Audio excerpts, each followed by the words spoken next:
¿será pecado mortal?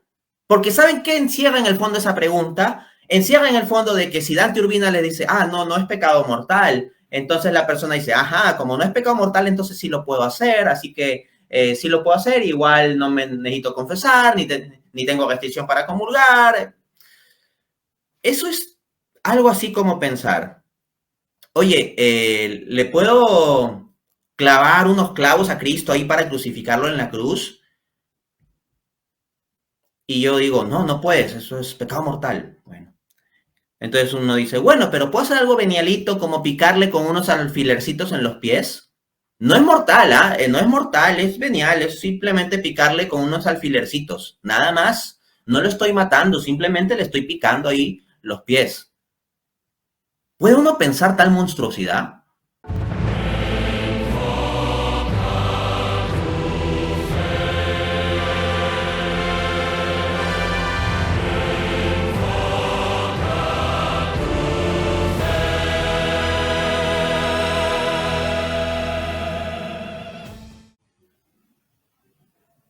Un gran saludo a todos, les habla Dante Urbina. Es de verdad una alegría y un gran honor para mí el haber sido invitado a Enfoca tu Fe de mi amigo William Toro. Pues bien, en concreto se me ha pedido tratar el tema de la conversión. Y como ya se conoce un poco mi estilo, que es un tanto frontal, quiero titular a esta charla: ¿estás convencido, pero no del todo convertido, de cómo eres un mal cristiano y no te has dado cuenta? Sí, ciertamente, título duro, pero en ocasiones necesitamos que nos sacudan, necesitamos que nos interpelen. Por ejemplo, de entre los sacerdotes, predicadores a lo largo de la historia de la iglesia, que los hemos tenido muchísimos y muy buenos, uno particularmente destacado es el santo cura de Ars.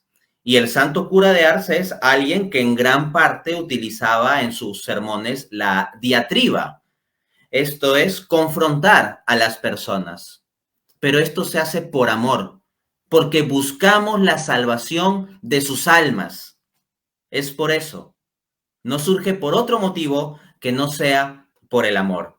Pero sí, quiero sacudirte. Quiero sacudirte por tu bien, para que puedas realmente perseverar en la fe y en el amor. Y no vayas a quedarte a medio hacer, en una tibieza espiritual. Porque, como explica el propio Jesús en Apocalipsis capítulo 3, si nos encuentra tibios, nos vomitará de su boca. Entonces, hemos de tener cuidado con cómo llegamos al día último. Y nosotros no sabemos cuándo será el día último en nuestra vida. Decimos, después me convertiré, después saldré de este vicio, después saldré de este pecado, después arreglaré esta situación, Dios me dará tiempo, tendré tiempo. ¿Desde hace cuánto te vienes diciendo eso? Entonces, date cuenta que no estás del todo convertido. Vamos a pasar al esquema. Sección 1. La diferencia entre estar convencido y estar convertido. Yo encuentro muchísimos cristianos donde veo claramente que están convencidos, que creen intelectualmente ciertas proposiciones del cristianismo. Incluso varios de ellos defienden ardientemente estas proposiciones en sus redes sociales o diversos espacios. Entonces, ciertamente están convencidos. Pero la pregunta es, ¿en qué medida están convertidos? Vamos a establecer la distinción entre convencimiento y conversión. Entiéndase que esta es una distinción, no estoy hablando de una dicotomía, de una separación o de una tensión. No, no, no. Lo que estoy diciendo es que son elementos distintos, pero esto no significa que tengan que estar separados. Toda persona verdaderamente convertida tiene que estar también verdaderamente convencida. ¿Ok?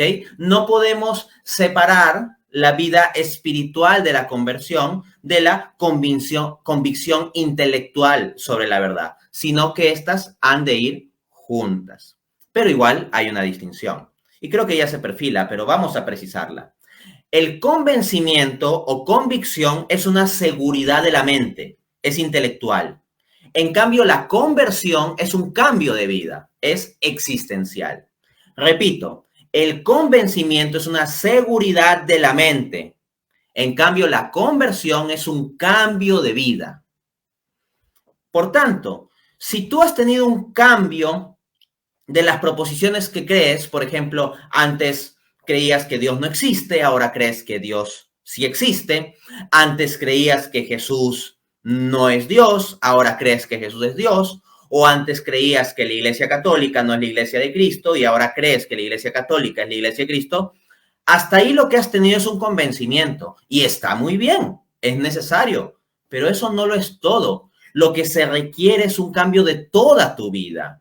Nótese que el Señor en el primer mandamiento nos pide amarlo con toda nuestra mente, con todas nuestras fuerzas, con toda nuestra alma, con todo nuestro corazón. Si tú estás plenamente convencido, pues simplemente crees a un nivel de mero asentimiento intelectual con toda tu mente. Pero tienes que involucrar toda tu vida, tu alma, tu corazón. Y yo me pregunto, ya ciertamente has cambiado las cosas en las que crees. Por ejemplo, si has tenido un momento de conversión en que antes estabas alejado de la iglesia y hasta tenías ideas en contra de la fe y ahora crees plenamente en la doctrina de la iglesia. Pero, ¿qué tanto ha cambiado tu vida? ¿Qué tanto han cambiado tu conducta, tus actitudes? ¿Realmente se ha dado un cambio? ¿Ese cambio es suficiente o ha sido muy pocas cosas? ¿Cambiaste mucho durante unos primeros meses, pero actualmente vives casi como un pagano? Si eso es así, entonces déjame decirte que sí, estás convencido, pero no estás del todo convertido. Y acá hay una dificultad. Yo mismo he experimentado en mi propio proceso de conversión esta distinción entre el convencimiento y la conversión. Yo primero llegué a un convencimiento intelectual, sobre todo con base en la investigación desde el tomismo, de que la Iglesia Católica es la Iglesia de Cristo. Llega el, digamos, paquete completo de lo que en ocasiones he llamado la trilogía apologética, ¿no? Esto es una primera fase en donde uno está convencido de la existencia de Dios, luego que Dios ha encarnado en Cristo y finalmente que Cristo ha establecido la Iglesia Católica. Entonces yo llegué a un convencimiento intelectual de eso, pero al mismo tiempo sabía que eso no lo es todo ni es suficiente. Y habiendo yo llegado a un convencimiento intelectual de la veracidad del catolicismo, me embarqué en una reflexión mucho más espiritual de soledad, meditación y oración. Entendiendo meditación, claro está, en el sentido cristiano. Lamentablemente hoy en día religiones orientales o el discurso New Age nos ha robado a los cristianos el término meditación. Meditación es algo que se ha dicho a lo largo de la historia de la espiritualidad cristiana y tiene que ver con centrar nuestra mente en Cristo. De eso se trata, centrar nuestra mente en Cristo. Es llenar nuestra mente de Cristo. En cambio, bajo la concepción budista de la meditación, se trata como de vaciar la mente. Eso es un absurdo. Desde la perspectiva cristiana, meditar es meditar sobre algo y llenarnos de ese algo, llenar nuestra mente de Cristo, llenar nuestra mente en Cristo. Eso es meditar, tener nuestra mente llena, no vacía. Procuramos vaciarla de las cosas del mundo, pero no para que quede en un mero vacío de un estado tipo nirvana. No, no, no. Sino de lo que hablamos en la iluminación cristiana es de llenarnos de la luz de Cristo en nuestra mente. Entonces, entendido en ese sentido, yo pasé pues por un proceso de meditación, reflexión, lectura espiritual, mucha oración, etcétera, profundizando sobre esto. Y llegué, por gracia de Dios, o para ser más preciso con las palabras, me fue dado el 14 de febrero del año 2007, lo que propiamente sería una conversión. Es como que me llenó una cierta luz espiritual, obviamente esto es inmerecido, ¿no? Me llenó una cierta luz espiritual y un convencimiento claro y un entendimiento, no solo un convencimiento externo, sino un entendimiento profundo de que todas las cosas se entendían desde el amor y todo debía vivirse desde el amor y que el amor es el centro de todas las cosas. Y así se operó un cambio en mi mente, en mi corazón, y eso subsiguientemente pues lleva un cambio en mi vida, ¿no? Es como una transformación que Dios opera en uno. Entonces, pues ahí tenemos una conversión, ya no un mero convencimiento intelectual, sino una conversión. Sin embargo, esto nos lleva a la sección 2 de la conferencia. 2. La conversión es un camino de toda la vida. Miren, amigos, podemos decir en cierto modo que la conversión es un momento, pero también es un camino. La conversión es también un proceso. Cuando hablamos de conversión, por ejemplo, cuando a mí me piden contar mi testimonio de conversión, suelo hablar de todo un camino con pasos previos, pero que llegan a un punto crucial, que es el que les he referido de forma muy breve hace 1 o 2 minutos, ¿no? Podría decir que ese es el momento de conversión en mi vida, pero es que no es que todo esté resuelto allí. Y no es que por eso automáticamente yo estoy plenamente convertido con total seguridad absoluta, etcétera. No, es un camino. Hay un momento real, verdadero de conversión. Y por eso podemos hablar de tal momento puntual en nuestras vidas como nuestra conversión. Pero, al mismo tiempo, la conversión es un proceso. Se refiere a la vida y la vida transcurre. Y por lo tanto, la conversión es también algo de cada día. Día a día tenemos que estar convirtiéndonos. Si tú hoy día no te estás convirtiendo, es porque no estás caminando correctamente. El que está en el camino del Señor, todos los días tiene que convertirse, perseverar en la conversión y muchas veces levantarse también de caídas y aprender y volver y en ocasiones caer y volver a levantarse. Entonces, podemos ver a esto como que hay un primer momento en que una torta se introduce en un horno. Entonces, podemos decir que ese momento es la hora en que se comienza a cocinar la torta, por decirlo así. Hay un conjunto de pasos previos, así como en mi propia historia personal y en tu historia personal hubo un conjunto de circunstancias previas que llevaron a un momento particular de conversión tuyo, lo que llamas el momento de la conversión.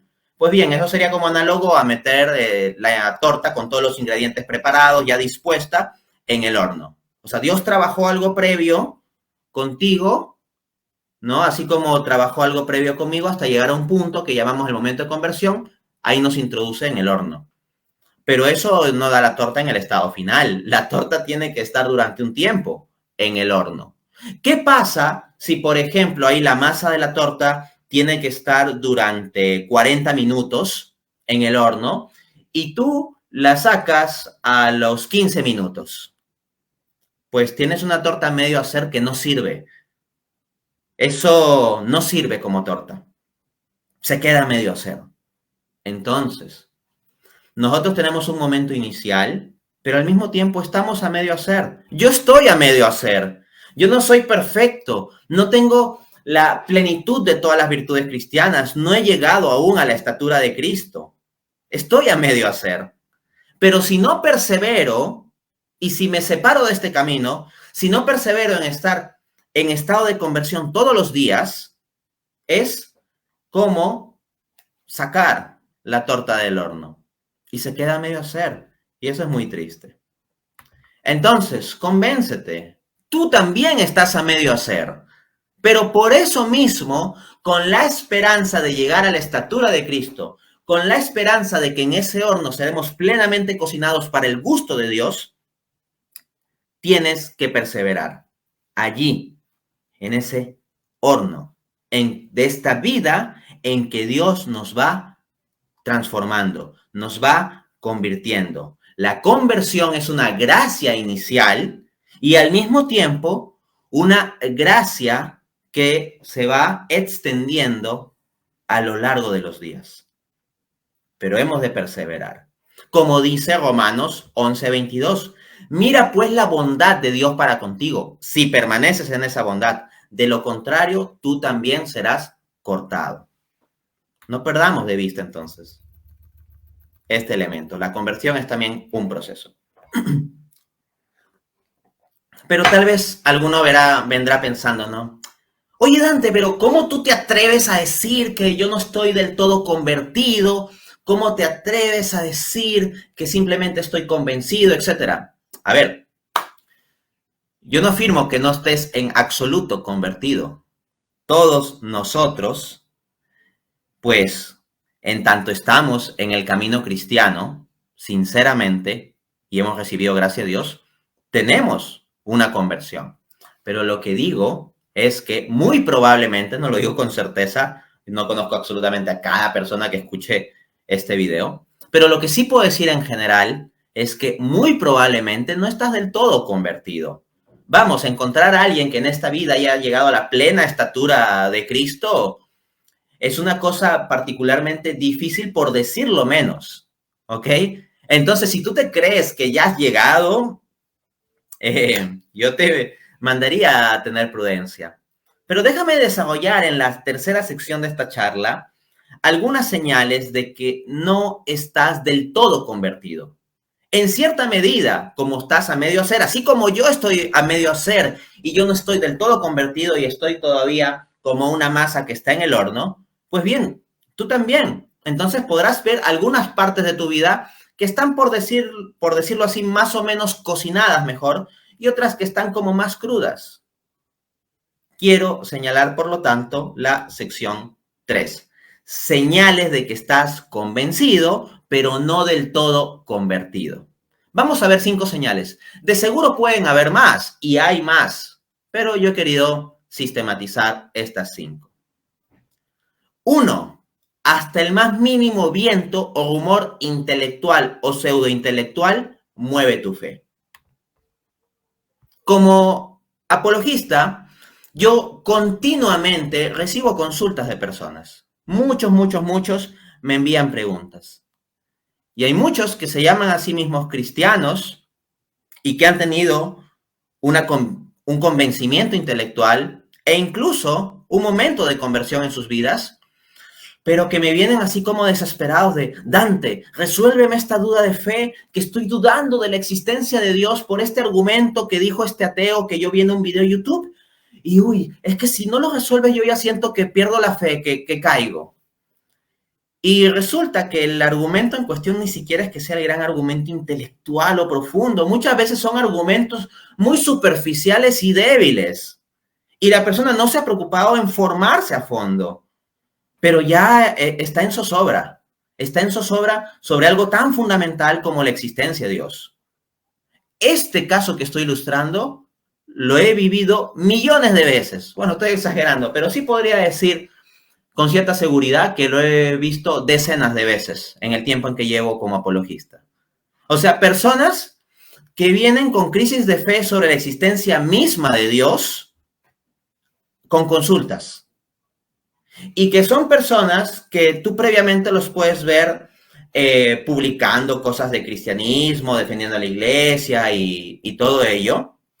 O también se da el caso de protestantes, hay católicos y protestantes en este tipo de consultas que recibo. Y también hay personas que son simplemente teístas, creyentes, ¿no? Que creen en Dios y tienen una cierta relación espiritual o noción general de Cristo, pero no es que se hayan identificado con catolicismo o protestantismo. Me he encontrado con todo tipo de personas en este contexto, que les vienen dudas intelectuales y le ponen a tambalear su fe, incluso, como digo, en cuestiones tan fundamentales como la existencia de Dios.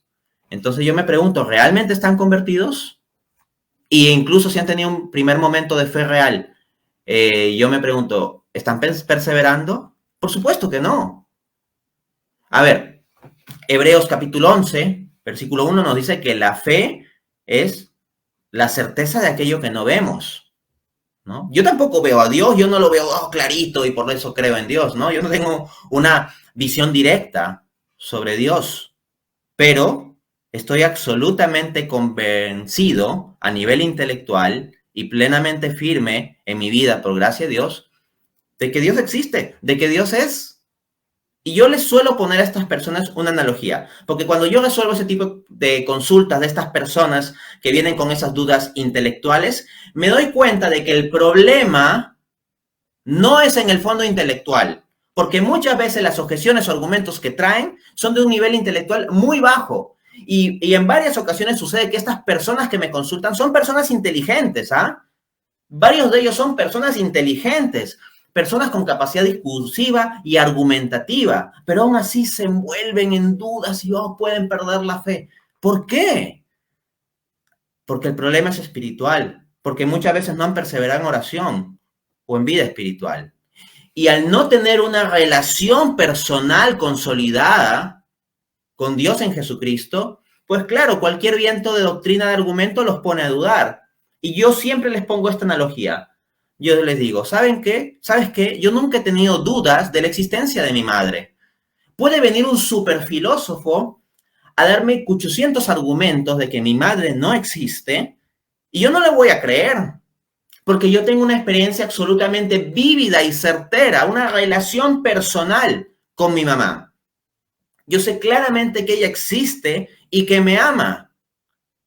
Y es tan absolutamente clara esa convicción de que incluso si yo no estuviese en el momento en capacidad de refutar tal o cual objeción particular de ese superfilósofo que viene a demostrar que mi mamá no existe y que es solo una ilusión, un holograma o una creación del gobierno o cualquier teoría rara, incluso si yo no tuviese un argumento directo para responder en ese momento, no por eso se pondría en zozobra la firme convicción de que mi mamá existe y me ama. Entonces, si tú entras con dudas de fe al más mínimo viento de doctrina, argumento, video de TikTok o de YouTube, es que no estás del todo convertido. Ahora bien, he ilustrado aquí el caso más extremo. Muchos de los que estén escuchando este video dirán, eso no me aplica a mí porque yo jamás he dudado de la existencia de Dios. Ok, pero ¿qué hay con otras proposiciones de la fe sobre Cristo, sobre la iglesia, sobre doctrinas de la iglesia, sobre aspectos del cristianismo o de la Biblia? Entonces, tal vez no te ha pasado con la existencia de Dios, pero tal vez te pasa con otras cosas. Y muchas veces las cosas que te hacen dudar ni siquiera es que sean argumentos intelectualmente muy poderosos, sino intelectualmente pueden ser tonterías, pero como tu espiritualidad está tan endeble, esas tonterías te mueven. Esa es una señal. Ojo, yo no digo que cada persona que no esté del todo convertido va a tener que tener estas 5 señales que voy a desarrollar. Basta que tengas una de ellas en mayor o menor grado, porque haya cualquiera de nosotros que puede tener esto, solo que en grado pequeño. Hay otros que lo puedes tener en grados más grandes. Vamos a ver otros. 2. Hay áreas de tu vida que no has entregado a Cristo. Si hay áreas de tu vida que no has entregado a Cristo, entonces no estás del todo convertido. Por ejemplo, yo me encuentro un montón de llamados cristianos y muchos de esos pueden haber tenido una experiencia inicial real de conversión y mucho convencimiento intelectual sobre la veracidad del cristianismo, pero muy probablemente hay áreas de su vida que no han entregado a Cristo. Por ejemplo, tu sexualidad. ¿Tú has entregado plenamente tu sexualidad? ¿Lo has puesto todo bajo el señorío de Cristo? ¿O hay en tu vida costumbres persistentes o actos persistentes que no son conformes al estándar de Cristo?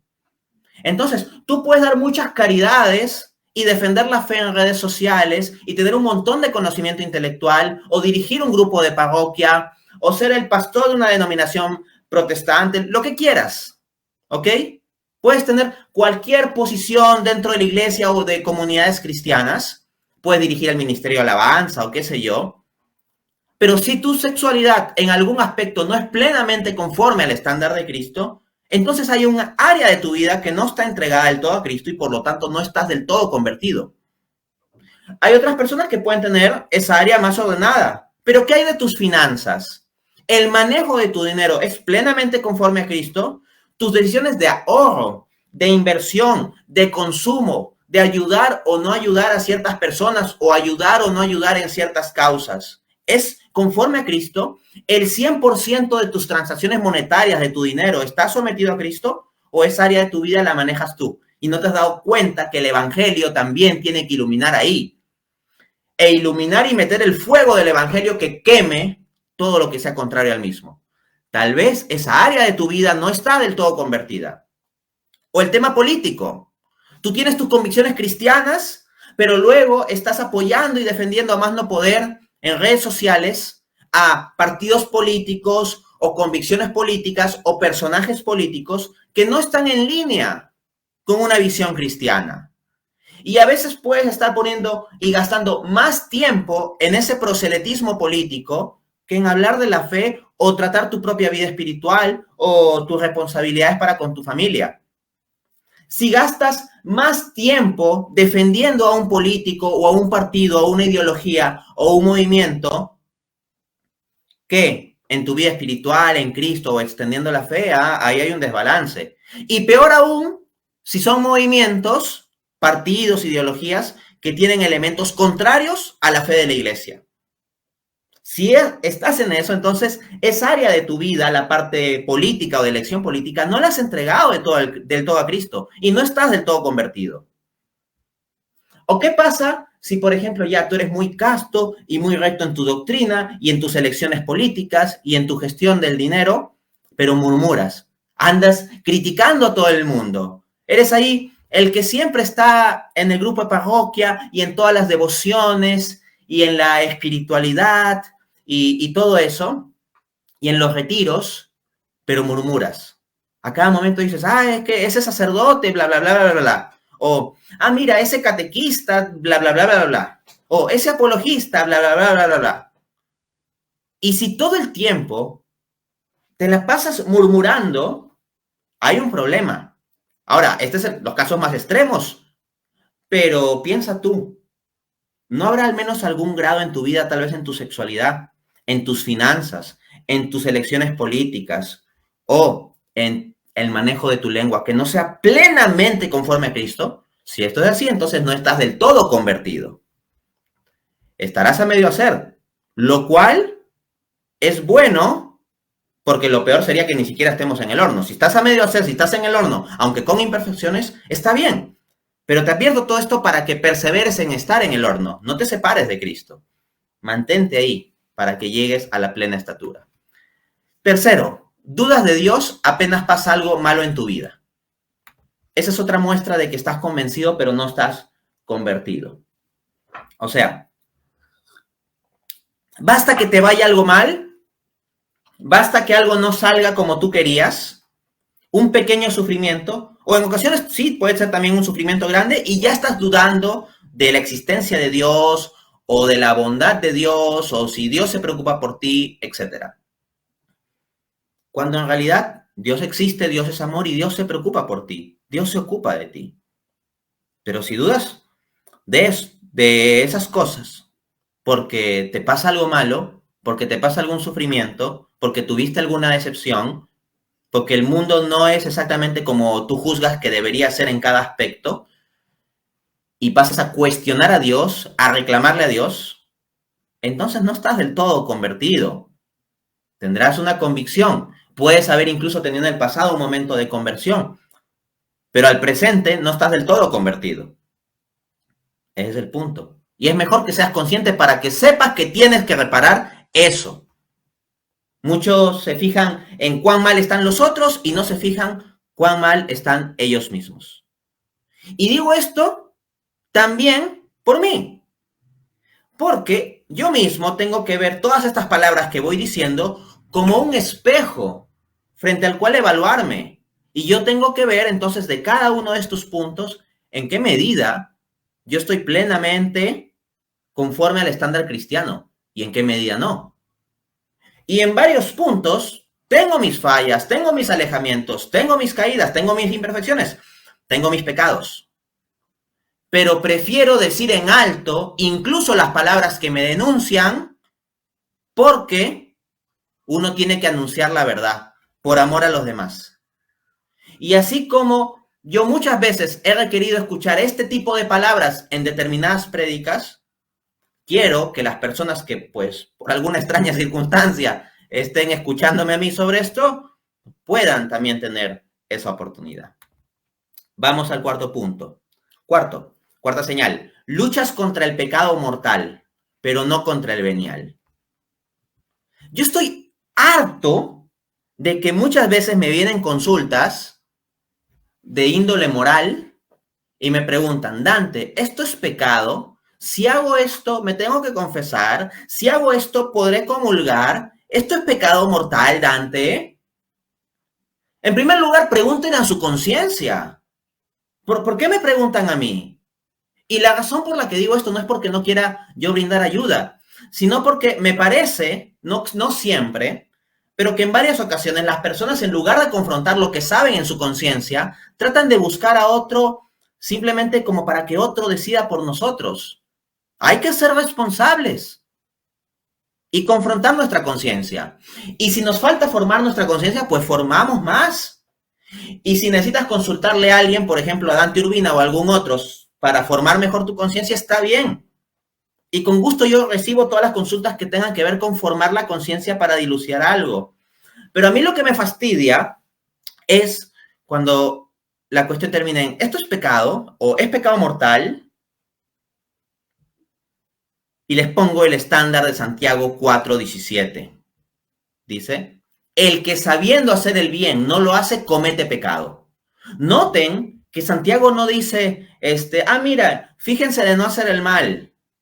No, dice que incluso si no haces el bien, cometes pecado. Por supuesto que no debemos hacer el mal, pero lo que estoy diciendo es que la mirada del cristiano tiene que estar en hacer el bien. Y es terrible esa pregunta de, oye, ¿será pecado mortal? Porque ¿saben qué encierra en el fondo esa pregunta? Encierra en el fondo de que si Dante Urbina le dice, no es pecado mortal, entonces la persona dice, como no es pecado mortal, entonces sí lo puedo hacer, así que sí lo puedo hacer, igual no me necesito confesar, ni tengo restricción para comulgar. Eso es algo así como pensar, oye, ¿le puedo clavar unos clavos a Cristo ahí para crucificarlo en la cruz? Y yo digo, no puedes, eso es pecado mortal. Bueno, entonces uno dice, bueno, pero ¿puedo hacer algo venialito como picarle con unos alfilercitos en los pies? No es mortal, no es mortal, es venial, es simplemente picarle con unos alfilercitos, nada más. No lo estoy matando, simplemente le estoy picando ahí los pies. ¿Puede uno pensar tal monstruosidad? Entonces, entiendo que por debilidad podamos caer en pecados veniales e inclusive en pecado mortal. Somos débiles, somos frágiles, es cierto. Pero ese grado de conciencia, cometer incluso un pecado venial a conciencia, no debería estar en la mente de un cristiano. Por favor, no estás del todo convertido. Si simplemente buscas alejarte del pecado mortal, pero andas jugando con la posibilidad del pecado venial. Vamos al quinto estándar. 5. Solo amas a los que te aman. Veo tantos que se llaman a sí mismos cristianos y que tratan muy bien a su grupo amigos, pero si alguien no es de su mismo grupo, cuídate, porque pareciera que no tienen dignidad humana las personas que caen fuera del grupo de uno. Entonces es como que con los de su grupo sí mucho respeto, mucho cuidado, pero si alguien está fuera del grupo de la persona en cuestión, pareciera que están legitimados de hacerle todo tipo de burla, todo tipo de difamación, todo tipo de insulto. La verdad no puedo entender cómo personas que se llaman a sí mismos cristianos actúen así. Me parece terrible. Entiendo que es difícil amar a los enemigos, humanamente es muy difícil. Entiendo que es difícil llevarnos pues del todo bien con personas que tienen diferencias para con nosotros. Yo no digo que sea fácil, pero este camino de conversión, este proceso de conversión no es un proceso fácil, es difícil, porque Jesús mismo nos lo expresó en esos términos. Marcos 8:34, el que quiera seguirme, que renuncie a sí mismo, que cargue su cruz y me siga. Es un camino de cruz. Entonces, tiene su dificultad humanamente hablando. Tiene su dificultad, es duro. Pero Jesús también nos prometió una suavidad en eso, porque Él nos asiste con su gracia. Y ese mismo Jesús que nos habló de cargar nuestra cruz para seguirlo, con lo dolorosa que es la cruz, también nos dijo en Mateo capítulo 11, versículos del 25 al 28, vengan a mí todos los que están cansados y agobiados y yo los haré descansar, porque mi yugo es suave y mi carga es ligera. Ese Cristo que nos llama a cargar la pesada cruz es el mismo que nos asiste con su gracia para que se nos haga ligero. Entonces, si tú estás con tus fuerzas humanas ahí tratando de amar a los demás, no vas a poder, necesitas de la gracia, ¿ok? Pero si tú solo amas a los que te aman, ¿qué mérito tiene? Como decía Jesús, ¿no? Si solo aman a los que los aman, si solo saludan a los que los saludan, esto lo decía en el Sermón del Monte, Mateo capítulo 5, ¿qué mérito tiene? Así también hacen los paganos. Entonces, si tú cristiano tratas mal, denigras a las personas fuera del rango de tu grupo, o de los que te caen bien o de los que te aman, entonces vives como un pagano, eres como un pagano. Porque también los paganos aman a los que los aman y no aman a los que no los aman. Si eres cristiano, tiene que verse en tu vida que también amas a los que no te aman. Esto no significa necesariamente hacer manifestaciones externas. Hay ciertas personas de las que por prudencia tenemos que guardar distancia y no podemos así nomás hablar con ellos directamente, por cierta prudencia, por alguna consideración. A nivel privado o a nivel público podemos mantener una distancia, pero al mismo tiempo no debe darse el caso de que lo odies. Ora por él. ¿Oras por tus enemigos? Cristo nos manda. Oren por sus enemigos. Bendigan a los que los maldicen. ¿Tú haces eso? En tus oraciones personales, ¿oras por tus enemigos, de verdad? Si no lo haces, entonces no estás del todo convertido. Estos son pues los 5 puntos. Considérenlos ustedes y luego vean en qué medida pueden estar fallando en uno u otro, o todos a la vez en alguna medida. Sección 4. Luces para seguir el camino. Rápidamente, unos textos bíblicos. Filipenses 3 del 11 al 14, dice el apóstol Pablo: si en alguna manera llegase a la resurrección de entre los muertos, no es que lo haya alcanzado ya, ni que sea ya perfecto, sino que prosigo por ver si logro hacer aquello para lo cual fui también asido por Cristo Jesús. Hermanos, yo mismo no pretendo haberlo alcanzado ya, pero una cosa hago, olvidando ciertamente lo que queda atrás y extendiéndome hacia lo que está delante, prosigo a la meta, al premio del supremo llamamiento de Dios en Cristo Jesús. Noten cómo Pablo habla de un momento de conversión, porque dice, fui asido por Cristo. O sea, Pablo está claro de que hubo un momento real de su vida en que Cristo lo atrapó. Él fue alcanzado por Cristo, fue asido por Cristo. Pero no porque él haya tenido ese momento inicial de conversión, automáticamente dice, bueno, pues ya está, apaga la luz y vámonos, no.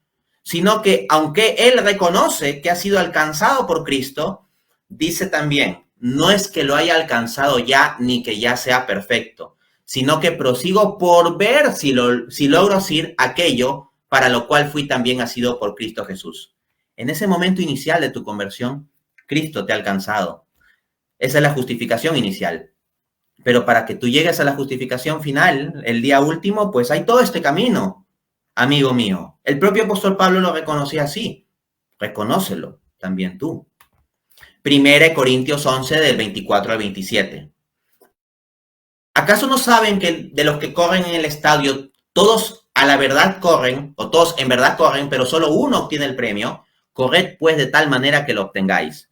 Todo el que lucha se abstiene de todo, y esto para recibir una corona corruptible, pero nosotros una incorruptible. Así que de este modo corro, no como a la aventura, de este modo peleo, no como quien da golpes al aire, sino que castigo mi cuerpo y lo someto a servidumbre. No vaya a ser que yo mismo, habiendo enseñado a otros, vaya a quedar reprobado. El apóstol Pablo, que en Gálatas 2:20 decía, Cristo me amó y se entregó por mí, el apóstol Pablo, que se había redimido, al mismo tiempo apunta aquí que tiene que ser vigilante y perseverante respecto de su vida espiritual, que la conversión es un camino de todos los días. ¿Para llegar a qué? A lo que nos dice Efesios 4:13, que todos lleguemos a un varón perfecto, conforme a la plena estatura de Cristo. Yo no he llegado ahí todavía, y muy probablemente todavía tú tampoco. En muchas áreas todavía soy un mal cristiano, incluso áreas en las que no me he dado cuenta, y probablemente también tengas áreas en las que eres un mal cristiano y no te has dado cuenta, pero esta conferencia es una ayuda para que te des cuenta. Y también para que yo me dé cuenta. Todos tenemos que mejorar. Proverbios 24:16. El justo cae 7 veces y 7 veces se levanta. Entonces, amigo mío, si tú caes, levántate. Que tienes un pecado recurrente en el cual caes, pues levántate. Y si tienes que confesarte muchas veces de forma sincera y luchando realmente con ese pecado, pues ahí está, sigue luchando. Y Dios, viendo eso, te va a asistir con su gracia. Es más, el hecho de que ya tú puedas querer volver al haber caído es gracia de Dios. Amigo mío, no resistas a esa gracia que te pide volver. Que tú ya has abandonado totalmente la confesión o los sacramentos porque llevas mucho tiempo con un pecado habitual y sigues cayendo en eso y ya dijiste, ya no lucho, ya está, no tiene caso que me confiese, que vaya a la Eucaristía, etc. Hermano mío, sería como alguien que diga, oh, ya estoy muy enfermo, así que ya no me tomo la medicina, ya no voy al hospital. ¿Cuál va a ser la consecuencia de eso? Amigo mío, la iglesia es un hospital para pecadores. Los sacramentos son para ayudarnos. En el caso del sacramento de la Eucaristía, ciertamente no podemos tomarlo estando en pecado mortal. De ser el caso, uno tendría que ir al sacramento de la confesión. Pero el sacramento de la Eucaristía nos fortalece para luchar contra el pecado mortal, luchar a futuro me refiero, no que alguien en presente con pecado mortal comulgue, pero sí nos fortalece para luchar contra el pecado. Cristo en nosotros. Dice Lorenzo Scupoli, este gran escritor católico, en el libro El combate espiritual, capítulo 31. Algo que puede llenar de afanes y de ilusiones es el ponerse plazos para adquirir una virtud o para vencer un vicio o mala costumbre. En esto lo importante no es en cuánto tiempo se consigue la victoria, sino el no dejar de luchar, aunque los éxitos que se van consiguiendo no sean muy rápidos o notorios. Dios no solo premia las victorias conseguidas, sino sobre todo los esfuerzos hechos por obtenerlas. Escuchándome, ¿te has dado cuenta que hay un montón de áreas en tu vida en que eres un mal cristiano? Pues paso por paso, amigo, elige una de ellas. Elige aquella que veas como la principal área en que eres un mal cristiano. Y comienza a luchar contra ese mal. Y no te pongas un plazo de decir, yo voy a romper con esto en 2 horas, o en 2 días, o en 2 semanas. Porque muchas veces te vas a hacer esas promesas y después no lo vas a cumplir. Lo importante es la perseverancia. Y perseverancia real y sincera. Que te decidas a luchar a muerte contra ese pecado. Y si ese pecado te gana muchas batallas, pues bueno, pero tú has decidido luchar a muerte. Es decir, hasta el último día. Y tal vez será la gracia de Dios de que antes de tu muerte física tú venzas ese pecado. O tal vez mueres luchando. Pero si mueres luchando, no digo que mueras caído, sino si mueres luchando, Dios te da la victoria en Cristo, porque Él ya ganó esa guerra. Podrás perder algunas batallas con caídas, pero persiste en la guerra porque la guerra ya la ganó Cristo. Pero tienes que estar en su bando, y para estar en su bando tienes que luchar contra el pecado. En el otro bando está el pecado. En cambio, si tú te dejas vencer por el pecado, has desertado del bando de Cristo. No desertes, amigo. Que te cuesta muchos días, meses, años, décadas luchar contra cierto pecado, pues bueno, para eso uno es soldado de Cristo, para luchar contra el pecado. Y si te toma mucho tiempo, pues mucho tiempo, porque hay batallas que son duras, pero no dejes de luchar. Quiero hacer una oración final entonces para cerrar esta charla. Oh Señor mío y Dios mío, concédenos llegar a la plena estatura de tu Hijo. Él se hizo como nosotros para que nosotros podamos ser como Él. Oh Señor, con nuestras propias fuerzas no podemos alcanzar esto, pero rogamos tu gracia. Da gracias especiales a todas las personas que hemos escuchado esta conferencia, porque yo también la he escuchado. Da gracias a todas las personas, gracias especiales a todas las personas que han escuchado esta conferencia y que han ubicado que hay aspectos en sus vidas que todavía no están conforme a la estatura de tu Hijo. Límpianos, Señor, y con el fuego de tu amor, quema todo aquello que no sea conforme a tu voluntad en nosotros. Cocínanos con el fuego de tu amor hasta que seamos plenamente a tu gusto y que no se dé el caso que nos quedemos a medio hacer. Que el fuego de tu amor nos lleve a la estatura de Cristo Jesús, Señor. Ten misericordia de nosotros. Sí, somos muy miserables y con esta charla nos hemos dado cuenta de muchas miserias nuestras, pero tú ya las conocías, Señor, y ahora que nos damos cuenta nosotros, te pedimos tu misericordia para con nuestras miserias, y así con tu gracia seremos plenamente conforme a Cristo. Concédenos esto, Señor, por favor. Apelamos a tu misericordia. En vista de nuestra miseria, apelamos a tu misericordia. Amén. Listo, amigos. Dios es bueno. Dios te concederá las gracias que tú necesitas en tu vida para ser conforme a Cristo. Espero esto haya sido de ayuda. Todo está en manos de Dios. Amén.